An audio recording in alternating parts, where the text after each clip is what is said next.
Hello mga fur parents! Welcome back to my channel. Ngayon naman ay pag-uusapan natin ay tungkol sa unang regla o unang hit ng mga aso. So, ngayon ipakikita ko sa inyo si Chippy. Dalaga na si Chippy ngayon kasi eto na siya. Yan. Umpisa na ng kanyang regla o nag-hit na siya. So, pero since siya ay 7 months old, hindi pa siya pwedeng ipastud kasi masyado pa siyang bata. So, ngayon ituturo ko sa inyo kung ano yung mga nakikita natin o ano yung mga napapansin natin kapag sila ay nagdadalaga na. So, parang kumbaga sa tao, pag nagdadalaga na, medyo nagiging pinis na yung kilos nila. So, mapapansin nyo kay Chippy, hindi na siya ganun ka-active sa kakulitan. So, medyo naglaylo na yung kanyang pagiging makulit. Ngayon, mamaya, ipakikita ko sa inyo kung ano yung nangyayari sa kanya ngayong nag-hit na siya. Masyado siyang, yung lahat ng aso o kalaro niya, gusto niyang parang acting boy siya, ganon. Nagiging dominant siya. So, pagka meron kasi ang isang aso, medyo sa unang hit nila, sa unang araw ng kanilang regla, medyo irritable pa sila. Mapapansin nyo na ando na yung namamagana yung kanilang pempem. So, namamaga siya, tapos medyo may konting dugo na makikita, pero yung dugo nila is hindi pa ganun ka-red. Hindi pa masyadong tulo ng tulo yung dugo nila. Pero meron kasing ibang aso na yung malakas na agad yung tulo ng dugo.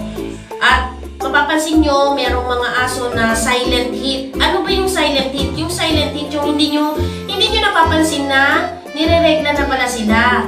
Kasi, sila, yung masyado silang malinis sa katawan. Dila sila ng dila doon sa pempem nila. Kaya hindi nyo napapansin na nire-regla na sila. Ano ba ang tips? Ang tips ko lang sa inyo, para malaman nyo na nire-regla na yung aso ninyo, abangan nyo 6 months or 7 months ng aso. Tingnan nyo mapapansin nyo naman mamamaga yung pempem nila. Yung dede nila medyo lalaki ng konti lang. Tapos, pagka ganon, kumuha kayo ng cotton buds, ganunin nyo sa pempem nila. Konti lang, parang doon lang sa may mga gilid lang ng nila, para malaman nyo kung nire-regla na sila. Kung meron kayong planong ipastud yung aso. Kasi kailangan matrack nyo yung start ng kanilang regla. So, kadalasan kasi may mga aso na 6 months pa lang nire-regla na. May mga maaaga talaga, pero mostly talaga 7 months, ganon, 8 months. So, pag napansin nyo yung ganon, abang-abangan nyo na kasi para matrack nyo yung unang hit nila, and then sa susunod, alam nyo na kung paano nyo bibilangin. Kung paano nyo bibilangin yung kanilang second hit. Pero, pag sa first hit, hindi pa ninyo sila pwedeng ipastud.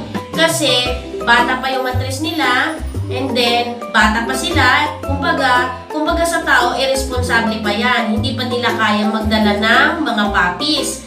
So, may tendency na i-neglect nila yung mga puppies kung sakaling masampahan sila ng ganong edad nila. So, ang prepare talaga na for stud ng mga dam ay edad na 1.5 years or 2 years. Kasi yun yung time na parang matured na yung mga aso. So, ano ba yung mga mapapansin mo? Yung mga ugali nila, pag meron sila, yun nga, yung irritable sila. Kung baga sa tao, naiirita sila, tamad silang kumain, at saka yung dila sila ng dila doon sa pempem nila kasi nga, namamaga siya. So, therefore, may tendency sila, yung parang laging gusto lang nila matulog, tinatamad sila. Yun yung mga unang sign na makikita nyo pag unang araw pa lang. And then, makalipas ang mga tamad din silang kumain. Kumbaga, bibihira lang yung nagtatakaw kumain. Yung iba nga, nagsusuka pa. So, depende yun sa sintomas ng meron sa aso ninyo. And then, pagka ganon, yung iba naglalagay ng pampers dun sa aso. Kung halimbawa burara yung aso, kasi may ganun tumutulo yung dugo, hindi nila dinidilaan talaga yon, pinababayaan nila. So may mga asong napakalinis, dila sila ng dila, kaya hindi nyo napapansin, nireregla na pala. So hindi nyo matrack na niregla na pala sila. So, and then pagka ganon, lagyan nyo na lang ng pampers. Pagka halimbawa malakas naman yung regla, tapos burara naman yung aso, lagyan nyo na lang sila ng pampers para kahit papano, hindi kayo mahirapan dun sa punas ng punas sa sahig. And then, pagka sa pagkain naman, asahan nyo na yun na medyo tamad sila. Ngayon, nasa sa inyo na lang kung paano sila kakain. Kadalasan talaga ang mga aso, expect nyo na gano'n. Pero kailangan, in a day, makakain sila. Painumin nyo na lang ng vitamins para medyo magkaroon ng energy. Kasi expected nyo, tinan mo to si Chippy, medyo talaga ang laki ng pinagbago niya. Tsaka hindi na siya ganun kakulit. Kasi diba pag medyo talaga ni aso, medyo nagmamature na siya, hindi na siya masyadong mahilig maglaro. And then mapapansin nyo, pag mga nasa 9 days, pataas na, 9, 10, 11, medyo malandi na sila. Andyan, ito kasi si Chippy ngayon, pang 9 days na niya. So, pwedeng-pwede na talaga siyang sampahan ng ibang aso. Kaya dapat, yung mga aso ninyo, huwag niyong palalabasin pag sila ay in heat. Kasi, katulad nito, bata pa to, hindi talaga malayong masampahan siya ng ibang aso, na lalaking aso. So, ang gagawin nyo lang, pagka gano'n na siya, inhit na siya, ikulong nyo na lang kung sakaling layas siya. Pero ito naman kasi hindi nakakalabas to. So, ganon. And then, mapapasin nyo sa 9 days niya, na siya, yung malandi siya yung parang gusto niya magpasampa, gusto niyang kahit sino, inaano niya, parang lalaki, ganon. Dominant, parang niya, gusto niyang iano lahat ng aso ko dito, gusto niyang ganon. Babae naman siya. So, expected nyo na yun kasi yun yung mga time na fertile na sila. 9, 10, 11, yan. Hanggang 3 to 5 days, fertile sila. So, tendency, mabuntis sila pag sila ay nasampahan. So, dapat iwasan nyo, ilayo nyo sa mga lalaking aso, yung mga aso ninyo pagka ganong nasa stage na sila. Kasi, yun yung mga time na parang yung dugo nila paputla na. Yung hindi na ganon ka-red, hindi na ganon